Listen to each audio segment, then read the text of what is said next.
Temperos de Cinema. Estamos aqui novamente com mais uma série especial. Estou aqui com os meus convidados, que antes a primeira coisa é apresentar quem está aqui comigo, os meus parceiros fixos aqui, ó.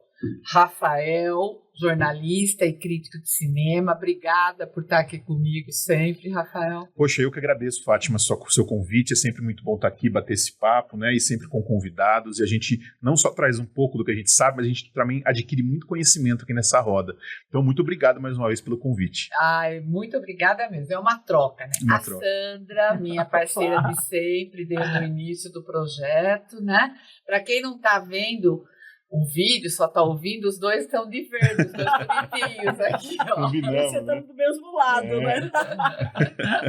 Obrigada, Sandra, de estar aqui novamente com a gente. Eu que agradeço sempre. Eu amo, né? Você sabe que eu sou uma apaixonada. Eu acho que tem algumas paixões na vida e o cinema, assim, tempera a minha vida de tudo quanto é jeito, né? Ah, que bom. E hoje a gente está recebendo também a Patrícia Macieira. A Patrícia é psicanalista e ela escreveu 3 artigos no TRIEP sobre o assunto que vai ser essa série. Patrícia, seja muito bem-vinda e obrigada por ter aceito o convite. Obrigada, eu que agradeço, viu, Fátima? É um prazer, né, estar aqui com vocês para falar sobre um tema que eu gosto muito. A série do mês de maio vai ser de filmes que tratam sobre a adolescência. A gente tem aí uma série que está fazendo muito sucesso, que quase todo mundo já viu, e que trouxe esse assunto à tona, que é um assunto que nunca deveria sair da pauta, mas ela levantou esse assunto agora. Então a gente escolheu 5 filmes que tratam desse assunto sobre focos diferentes. No episódio de hoje, a gente vai iniciar essa série com o filme Precisamos Falar sobre Kevin.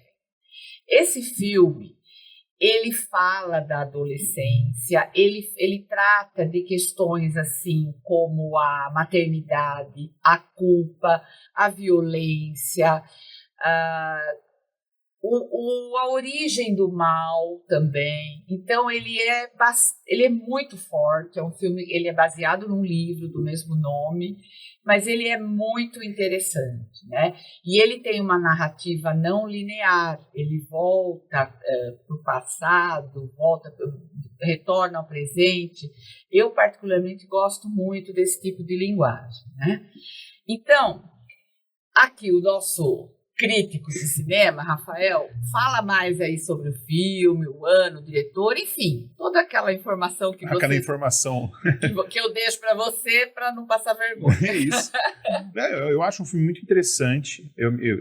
Foi legal que você falou do mal, né? Eu, quando vi esse filme a primeira vez no cinema, na época que saiu, eu me lembro que eu fiquei pensando, que eu tinha também visto um outro filme há pouco tempo, aquele filme A Fita Branca, do Michael Haneke, também é um filme que investiga a natureza do mal, né? Sim. Que também tem crianças em situação de violência ali.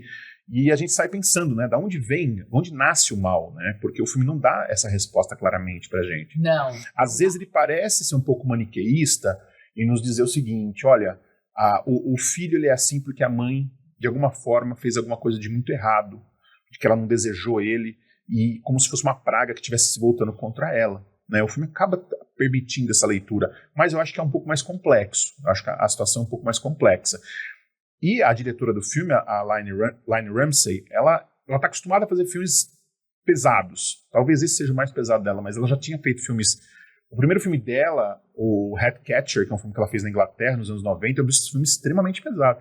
É uma criança vivendo em um subúrbio, no meio do lixo, né? Por isso esse nome Ratcatcher, né? A ratoeira. É um filme bem interessante, bem legal dela. E ela fez esse filme, eu acho que alguns anos depois que o livro foi publicado. O livro, quando saiu, o Precisamos Falar sobre Kevin, teve um debate grande na época do livro, fez muito barulho, né, a questão do que o livro tratava. Lembrando que o livro tem uma capa até bem provocativa, né, uma criança com a cara de lobo, vestindo uma máscara de um lobo, assim, né? Então, é um tema muito pesado, né?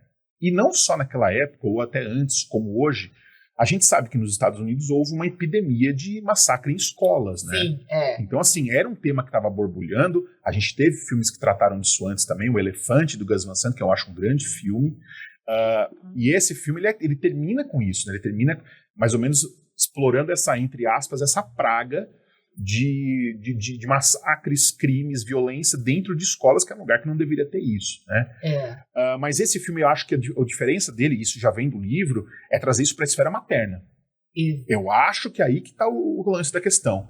Ele não é um filme que vai olhar para adolescente e vai deixar, que nem o Elefante faz, né? O Elefante deixa a gente, né, com aqueles adolescentes, e a gente tenta imaginar o que pode ter causado.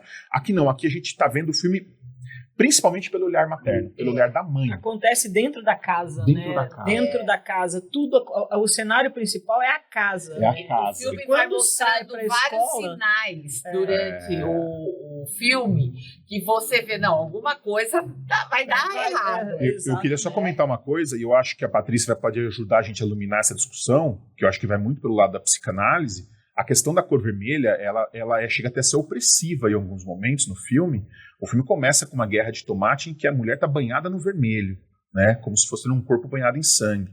Depois tem a questão da casa, que quando jogam tinta na casa, ela está tentando limpar, é uma tinta de cor vermelha, né? Enfim, me parece que tem uma questão ligada ao sangue materno, essa ligação de sangue, né? Que mesmo o filho se separando dela depois, existe uma ligação entre eles que não se desprega.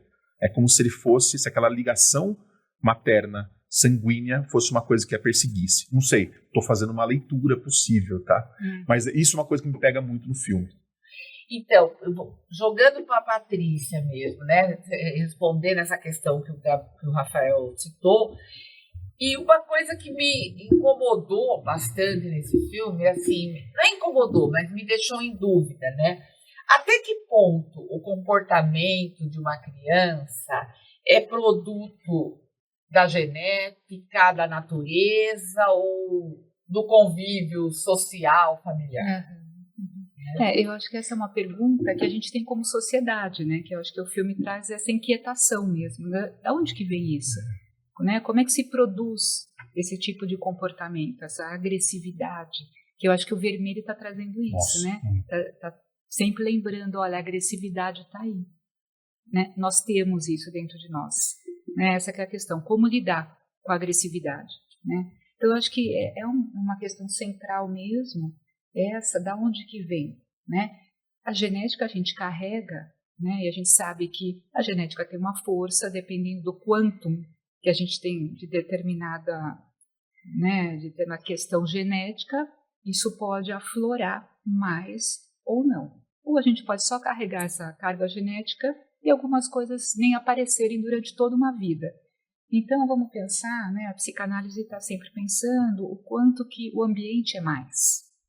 Né? Então, a questão das interações sociais, o ambiente em que certa criança nasce, convive, isso pode sim fazer, então, aflorar, vamos chamar assim, né, algumas questões que ela pode carregar, né, de carga genética ou não. Às vezes não se trata de genética, às vezes se trata muito mais mesmo, né, da questão do convívio, né, de como essa criança é recebida, como é possível, vamos dizer assim, ser recebida. Tem as questões de quem faz as funções paterna e a maternagem, tem, né, porque a gente está envolvido também emocionalmente. Sim. Né? E às vezes, alguma criança que já tem alguma questão, né, que no caso do Kevin, a mãe até tentou investigar, pareceu que foi um pediatra, não sei, um médico, que fez um exame clínico, mas não enviou, não encaminhou para o neurologista, por exemplo, ou para o psicólogo, ou para o psicanalista, que poderia ver outras questões que já estavam ali, poderiam ter sido tratadas. Parecia que ela tinha medo de descobrir, né? Ah, com certeza. E outra coisa também, sabe, também, que né? Exato, aquela questão meio culpada por ela não ter, né, não ter desejado aquela gravidez e ela meio que sentiu culpada. Então eu acho que tudo era muito por debaixo dos panos, nada era falado, né? Exato. Aí você tocou num ponto perfeito para a psicanálise.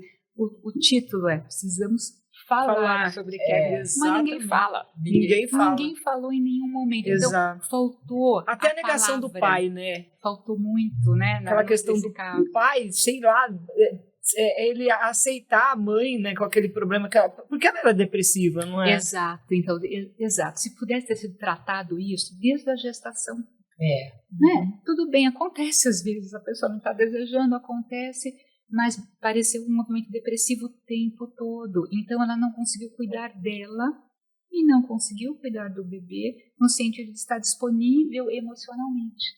Que é isso que precisa, né? Precisa de alguém, pode ser a mãe, pode ser qualquer pessoa que faça essa função. Lá não tinha ninguém. Você não viu uma rede de apoio, você não viu um familiar, não apareceu uma amiga para cuidar, né, dessa mãe com essa criança. Só que ao mesmo tempo uma família que está tentando manter um véu de normalidade, que não existe, né? Eu acho que aí vem de novo na questão do que ela falou do nome, né? Precisamos falar sobre isso, né? Uma casa branca, um ambiente meio asséptico, parecendo que está tudo muito claro, muito limpo, mas na verdade tem uma coisa muito monstruosa sendo gestada ali, né? E o pai, ele fazia uma função, vamos dizer assim, uma maternagem, porque ele tinha cuidados amorosos, mas eram em momentos pequenos, né? Sim. Quando, né, acho que, doutora, né, quando a gente fala sobre isso, Patrícia, sobre essa questão, porque o filme, quando ele vai e volta, né, que ele vai mostrando quando ela fica sabendo que ela está grávida, e quando você, como especialista nesse assunto, você acha que, você acabou de falar que a carga genética ela não é tão influente, mas o meio que vive, né? Aquela casa em si, né? Como todo mundo não falava muito, né? As pessoas não conversavam sobre o assunto. E eu acho que o pai tinha medo por causa da depressão da mãe, né? E ele meio que jogava toda a responsabilidade das ações do menino um pouco nela, né? Dentro da psicanálise, a gente fala sobre culpa. Como que você interpretaria essa culpa ou não existente da mãe ali nesse caso? Então, como eu comentei, ela não se tratou, né? Entende? Então, se alguém tivesse percebido, talvez ela própria não pudesse ter percebido, mas o marido, no caso, ou alguém que não apareceu, né? Uma amiga, ou alguém da família, que pudesse ter percebido e pudesse ter tratado essa questão, não é verdade? Talvez a gente tivesse um desfecho completamente diferente, né, para a mãe e para o filho, né? Então pode ser que ela se sentisse culpada, né, mas ela não tinha recursos psíquicos na hora para poder fazer os cuidados necessários para com o bebê, né? Porque um bebê né, vamos pensar assim, né, a gente nasce um animalzinho, a gente nasce um animalzinho, exatamente, só que a gente precisa ser humanizado. Né? Então, os cuidados, principalmente os primeiros cuidados, dos primeiros anos de vida, são muito importantes. E não é só, né, prover de alimentação, por exemplo, ou higiene. E parecia que não tinha um carinho ali, né? Tudo era meio tratado assim. Eu acho que quando eles começaram a perceber que tinha alguma coisa errada ali, parece que todo mundo se afastou, né? E outra coisa que eu achei super interessante foi a facilidade com que ele comprava as coisas pela internet, a arma, essas coisas todas, né? Que deixou muito claro isso, né? Que é uma coisa tão fácil que era, né? Nos perigo, Unidos, né? O perigo que é isso. A questão de Columbine foi essa. Os meninos compraram o armamento todo pela internet e receberam em casa. Exatamente. Assim, essa facilidade que existe numa cultura armamentista nos Estados Unidos, que é meio assustador pra gente pensar nisso, né? Sabe o que eu queria que você comentasse, quando você lembrou do Columbine? Falar um pouquinho sobre esses filmes que incomodam, porque a gente assiste, acha são filmes ótimos, mas a gente sai meio mal do cinema quando você vê um filme desse. Porque mexe completamente com a gente.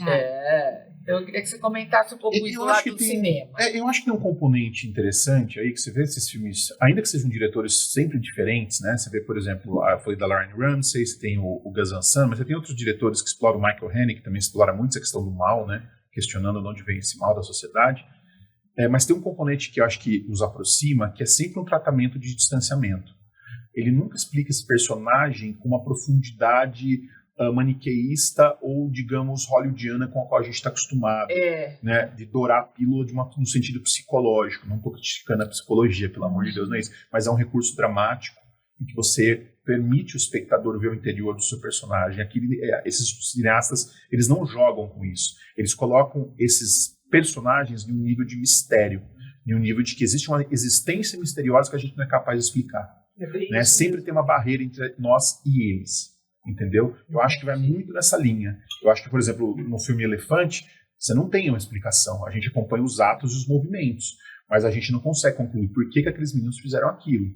Kevin, nesse caso desse filme, eu interpreto da seguinte forma: eu acho que tudo que ele fez no filme foi para culpar a mãe. Com certeza. Tudo foi para atingir ela, tanto é que ele não a mata. Exato. Ela precisa viver para carregar aquela culpa, ela precisa viver para carregar aquela dor. Mas mesmo assim, mesmo a gente partindo dessa interpretação, em nenhum momento a gente vai ouvir isso da boca dele. Em nenhum momento a gente vai compreender isso de uma forma cabal. A gente pode interpretar. Então eu acho que no nível filme, Fátima, desculpa só, eu acho que essa é a questão que pega. É a representação do personagem, a maneira como ele se coloca para a câmera. Entendeu?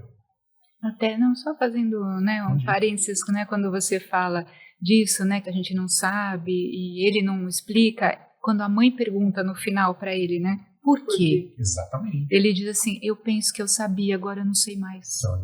Então, a inquietação é porque isso faz parte do humano, né? É um conflito vivido e que às vezes você não tem explicação.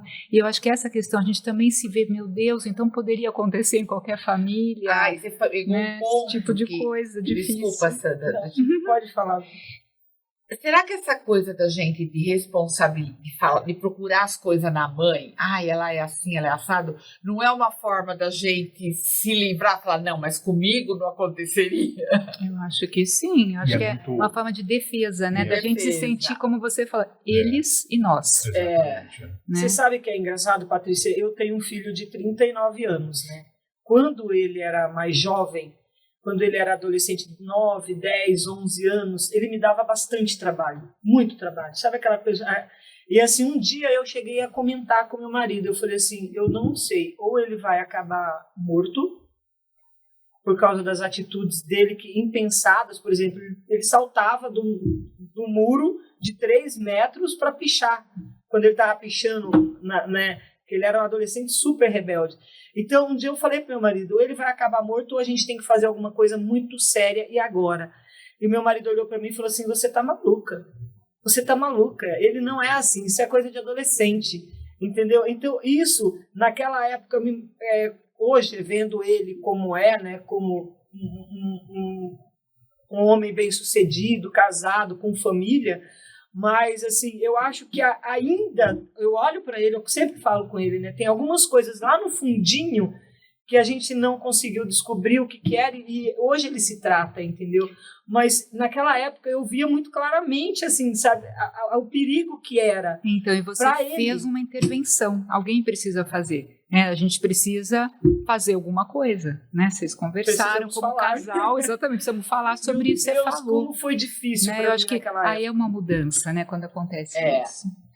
Sandra, agora um desafio para você. Olha, o que você descobriu de tempero nesse filme? Menina, eu vou falar uma coisa para você. Até acho, assim, você sabe a primeira vez que eu estive na Espanha, que eu fui numa feira, na realidade foi em Córdoba. Né? Eu lembro até que ele parecido muito com o Palácio de Cristal de Curitiba, né?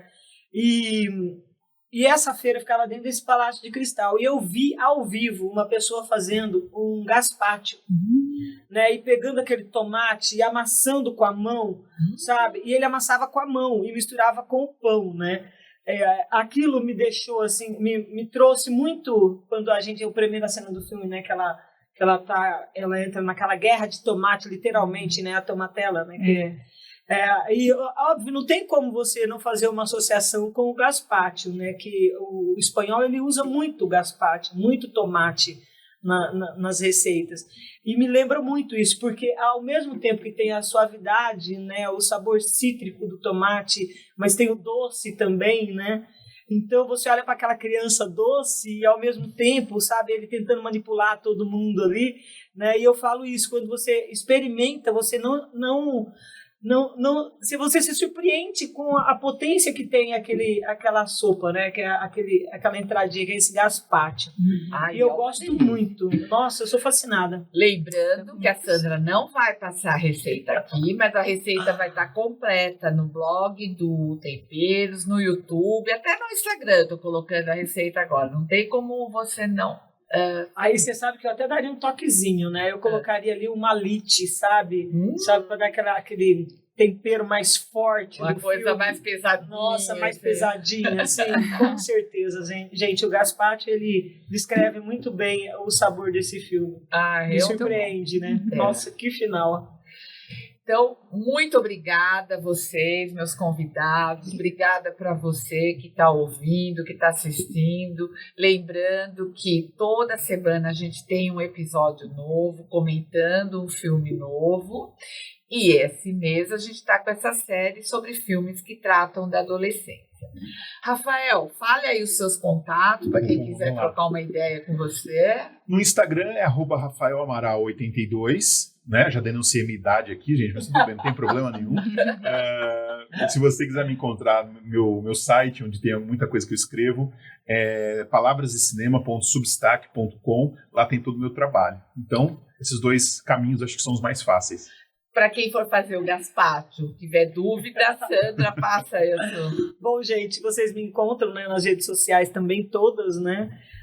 Quero fazer um convite muito bom para vocês assistirem também o programa da Gosto, que tem tem um saborzinho maravilhoso. E é @Sandra_Romancini. E o Instagram e o Face também, Sandra Romancini, tem todas as receitas lá. Tá tudo no YouTube também, né, Fátima? Vários programas. E olha, vou contar uma coisa para vocês. A primeira vez que a gente gravou Precisamos Falar sobre Kevin, nós fizemos o gazpacho, você lembra? Fizemos o gazpacho. A receita deve estar por aí. Eu já te mando a próxima. E Patrícia, passe aí os seus contatos, para quem quiser ler os seus artigos lá. Então, passe também o seu Contato. Obrigada, Fátima. Então, o jeito mais fácil é vocês entrarem no site do TRIEP, www.triep.com.br. Tem lá meu mini currículo, todos os meus contatos, telefone por WhatsApp, e-mail, e vocês podem ler meus 3 artigos sobre adolescência, só buscar lá, tá certo? Então, muito obrigada, até a próxima semana com mais um filme falando sobre adolescência.